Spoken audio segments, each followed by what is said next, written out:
So as we teach in our plumbers training and as we preach to all of our customers that use our equipment, when you're walking a house, when you're looking for a plumbing leak, when we walk the outside perimeter, when we hug the house, one of the things that we're looking for are pre-existing repairs.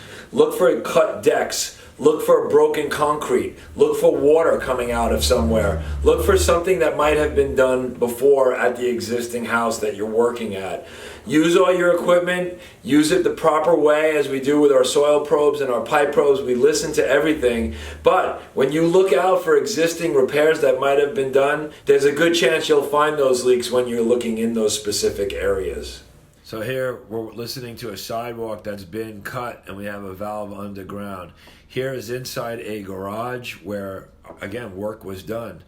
Here is, again, where they cut through a driveway. You could see these tiles were once replaced over here. You could see the color difference in these tiles, which means they were replaced. Look at this patch job that was done on that wall.